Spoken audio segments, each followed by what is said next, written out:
Hello, my Bill 1000 Nation. How's everyone doing today? Hopefully, everyone's having a great day. If not, I hope it gets better from here. We are back with another Watcher Wednesday. I know I said we'd get back to Ghost Files, but I am getting sick. I don't think I can make it through Ghost Files, so we're going to go ahead and do an episode of Are You Scared? And hopefully by next week I'm feeling better. I feel like trash. I'm sorry.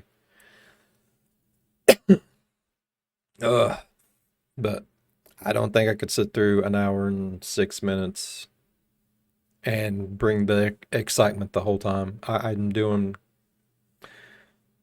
not great doing the 20 to 30 minute videos at the moment, so my throat hurts. I feel like booty.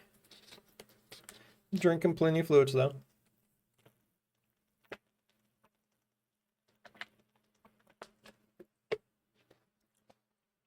Plenty. It's about all I can handle right now. Everything else makes me want to go. All right. Other than that, I'm excited to get in today's video. Hopefully you guys are excited as I am. And if you are, please go ahead, turn them lights down low, put on something comfy, cup with something special. It helps if I tell you what we're watching. Son of a bitch. Welcome back, everybody. This is another Watcher Wednesday. We are getting ready to watch Are You Scared of Your Imaginary Friend? If you guys are excited as I am, please go ahead, turn them lights down low, put on something comfy, cup with something special. Let's get spooky. Yeah. Damn. This video contains content that some might find disturbing. Viewer discretion is advised. Bow, bow, bow. Do you remember what it's like to have an imaginary friend? Yes. Were they kind, playful? Maybe they were energetic or unpredictable. Having an imaginary friend is a natural part of brain development, and they can be a great source of comfort for a young child. But how long could that friendship actually last? Tonight, our narrator shares a chilling story about his son's newfound friend. I'm Ryan Bergara, and this is Are You Scared? A show where I tell my friend Shane Madej the internet's scariest stories. So lock your doors, turn off the lights, and let's see if we can make it till the end of the night.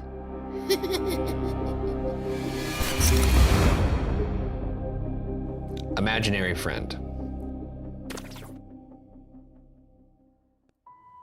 Apparently, there is a science behind the childhood phenomena of the imaginary friend.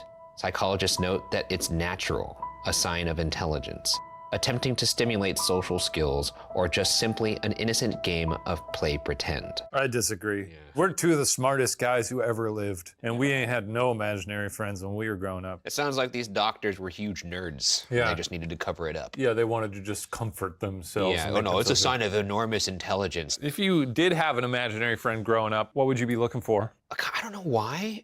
I'd want it to be like a really muscular clown.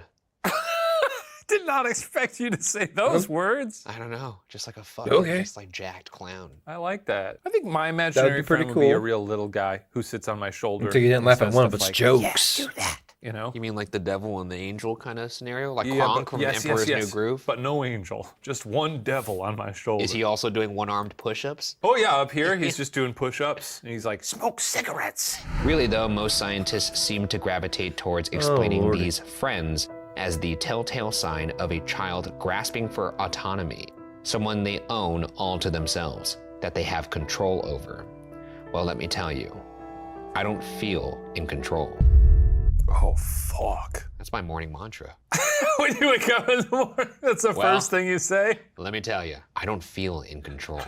Another day, another white knuckle ride through this thing we call life. All right, I'll see you in the end, brother. A month ago, my mother's dementia had worsened Poor to the guys. point of needing to live in a care facility, which meant my 7-year-old Oscar and I moved into my childhood home. I had mixed feelings about it. My mom wasn't the most supportive of mothers growing up, and my memories of the house aren't particularly warm and fuzzy. They mostly consist of me sitting in the living room, watching the neighbors' kids play in the street through the windows while I chatter away to the only things that would listen to me, my toys. I talk to my toys. You talk to your toys? Yeah, but I was just kind of playing. I didn't think of You're them as playing. like fully, you know. Yeah, I wasn't like, what do you think we're sentient gonna have for beings. lunch today? I had wonderful teddy bears who I talked to. Yeah. But What did you but tell again, them? they were like going on adventures, you know? They Yeah. were doing Goonie stuff. You know, I wasn't like, do you think I'm funny? You know? It prepared you for the future response to that question. I make Oh, you smile. piece of shit. I'm a decently adjusted adult, not Oh, Lord. particularly bitter about my lonely childhood. But remembering details about the house still made me tense up.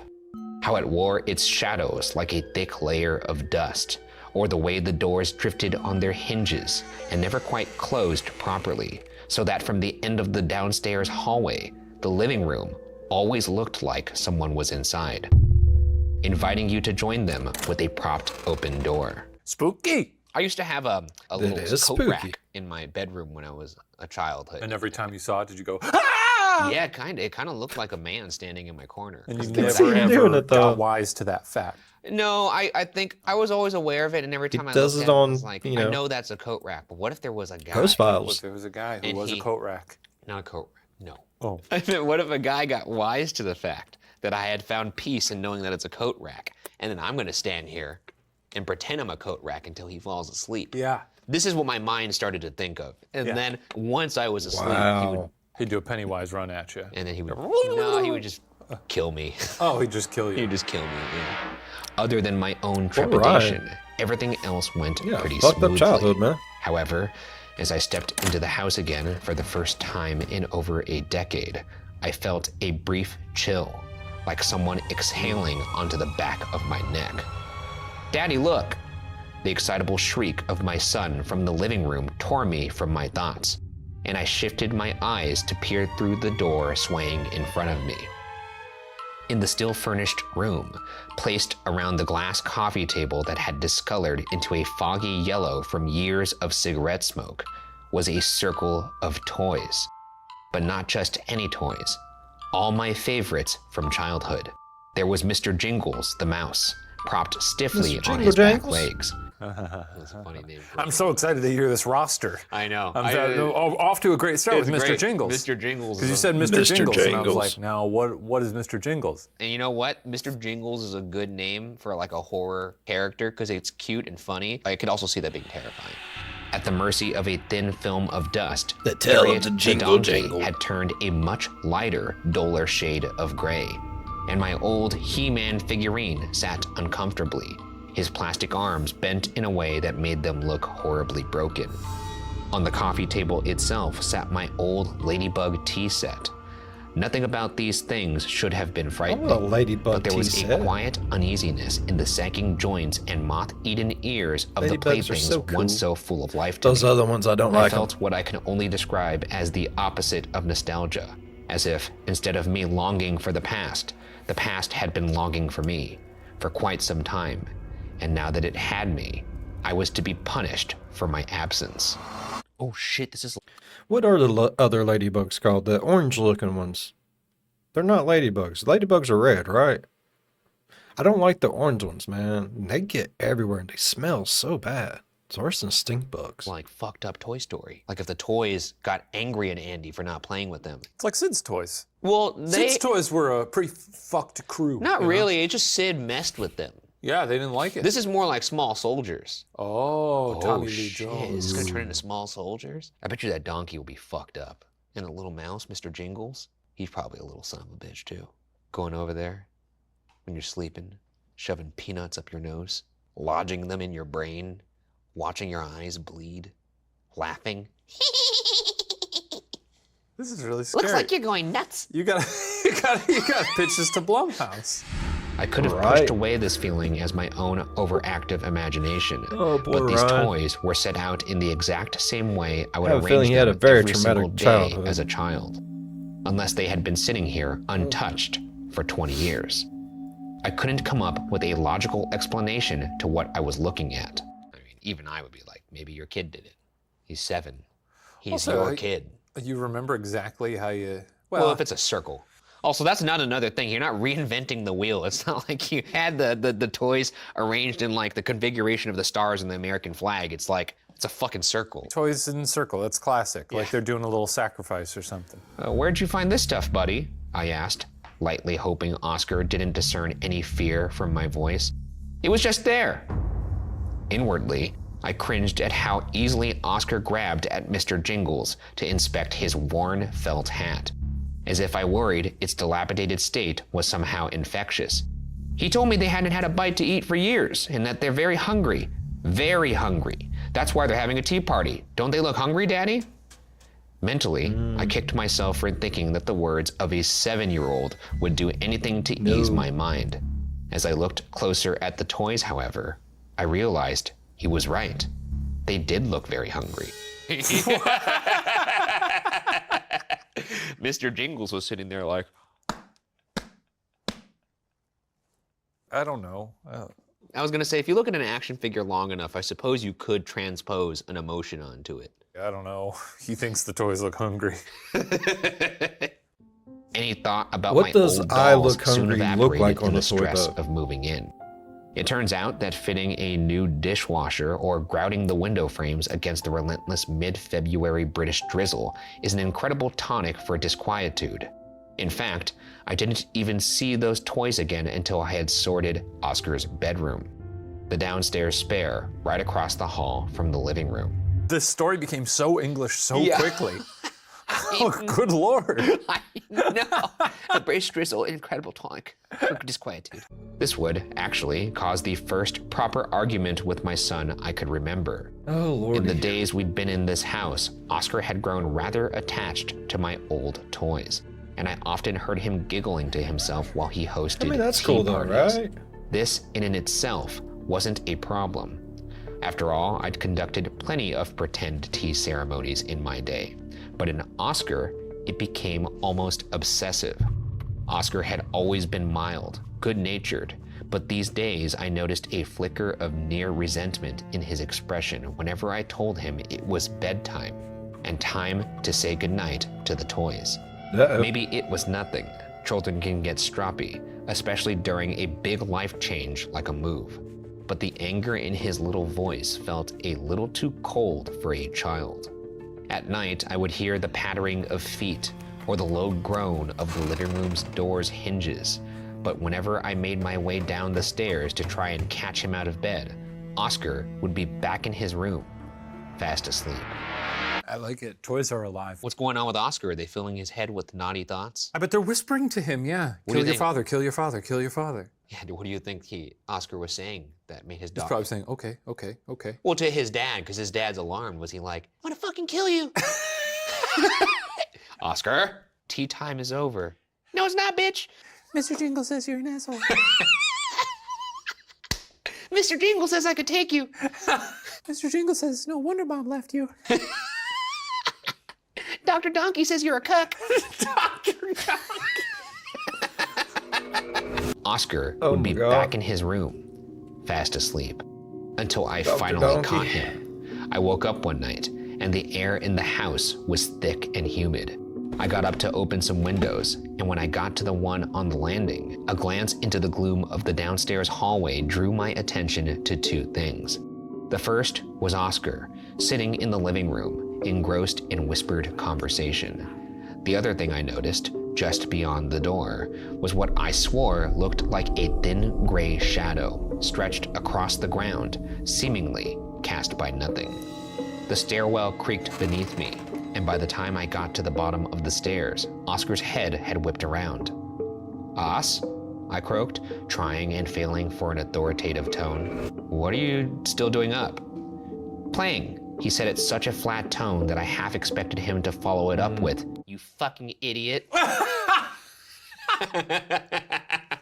I looked where I'd seen the shadow, Fair. but now there was nothing. It's 4 in the morning, Os. We talked about. I'm going, he muttered, pushing past me in a way that would have earned a timeout had I not been so shaken. Danny is way more fun than you anyway. My blood ran cold. Danny. I never heard Oscar mention any Danny before, and I Who's would have Dan? remembered. Danny was my childhood best friend. Not only that, but nobody else knew about Danny because, well, he was imaginary. Oh. Oh, That's right. shit. Are you scared of your Purchasing imaginary 2 friend? tickets to Ghost Town? Yeah, I know Danny's probably not a great dude. The name Danny just conjures up a guy being like, "What's up, guys? You wanna play with some toys? Don't listen to your dad. Yeah. It's nighttime. Let's have fun." Hey, Right. Danny Mr. does sound like Jingles a is douche. hungry, man. Feed him some peanuts. Danny and I would sit just like Oscar had, taking our tea in the living room. I'd imagined Danny to be around my age, always there when the house was a little too quiet, or when my mother forgot to make dinner. And we convinced ourselves that our pretend tea parties were as filling as a real meal. It sounds crazy, but the thought of him alone in the house, except for my mother, played on my mind well into my 20s.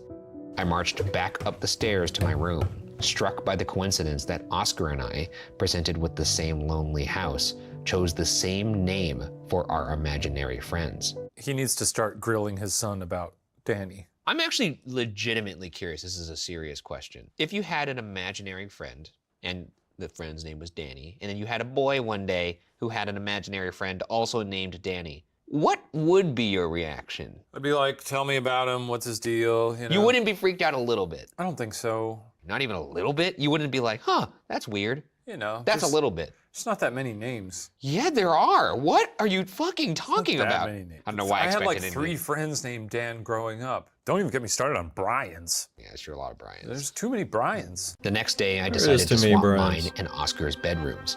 I'd noticed Oscar's eyes were starting to develop dark circles beneath them.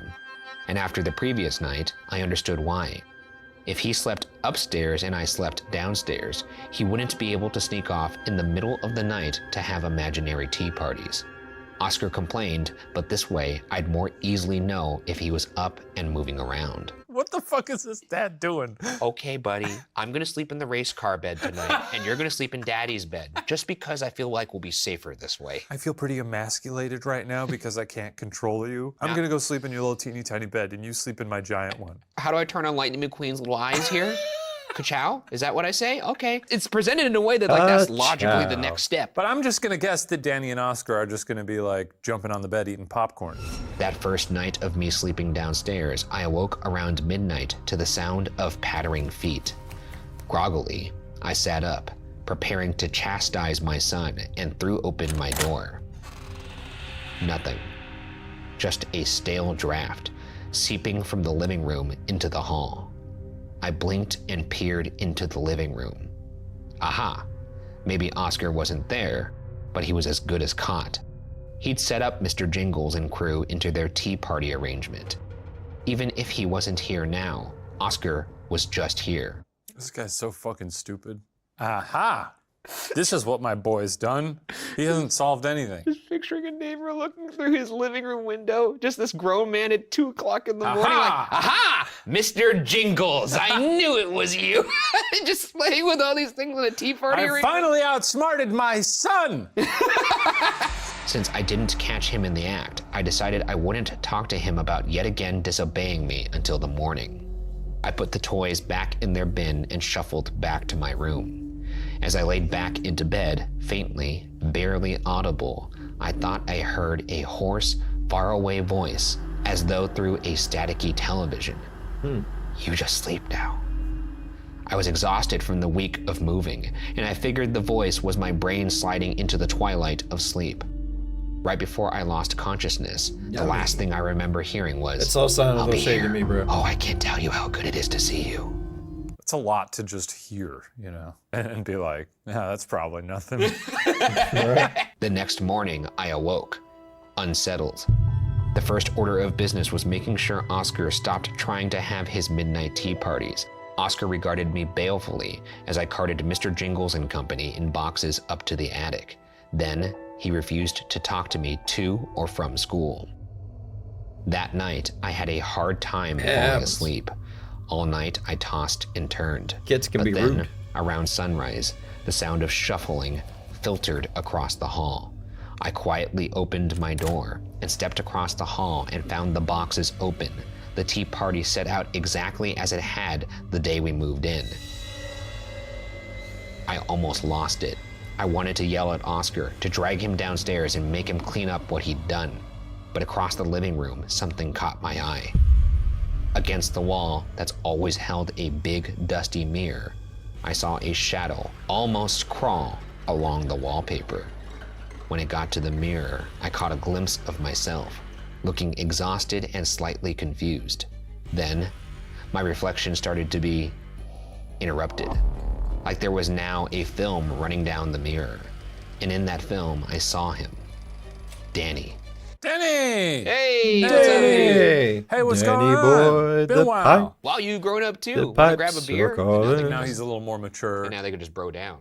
Yeah. Talk about their lives. Let's talk go to Buffalo Wild Wings. Yeah, my wife left me. Yeah, me too. Life is hard. Your boy is great. Sure. In the time I had grown up, seemingly so had he. But that was where the similarities ended. He was thin, and not just thin, emaciated. His skin stretched tightly over a sallow, angular face and almost disappeared into the dark spaces beneath where his ribs jutted out. The lack of fat around his cheeks created deep, dark, sunken pits, wherein his eyes bulged outward like wreckage floating in an oil spill. I was reminded of the cold, dead gaze of a shark. Worst of all was his mouth, forced into a wide, red-lipped smile, as though drawn on crudely by a child. Sounds like a pretty rough adulthood, honestly. He's got his noodles, no meat on him, Yeah. sunken face. Not great. To the point where Skeletor. even asking him, how have you been, would be insulting. Unless like this is thriving for a ghoul like him. Oh, He's like, yeah. Well, clearly, things are going pretty well for me. I get a lot of work these days. Get a lot of work on these those. days. When he saw me looking, that smile split open, and as he laughed, No, still lordy. silent, I'm sure his jaw dislocated. His movement was slow, but purposeful, ambling in that stumbling, swaying way that a harvestman spider crawls on its spindly, brittle legs. He regarded me for a moment, overjoyed. A painfully bony hand pushed me back onto the pillow, and all I could do was whimper as it stroked through my hair, feeling like a cold, worn leather glove scratching at my scalp. Fuck that. It's so good of you to join us, he crowed, Excuse me. revealing dark, mottled gums as he grinned. Come on, sit down, we're hungry. This can't be real, I mumbled. You're imaginary. This was apparently the wrong thing to say. Can't be saying that to people. You'll get canceled. You can't call people imaginary. Right? That's Cancel a good culture. retort, because it's really hard to come back from that. Like, if I'm upset with somebody, You're imaginary. well, you're imaginary. I'd be like,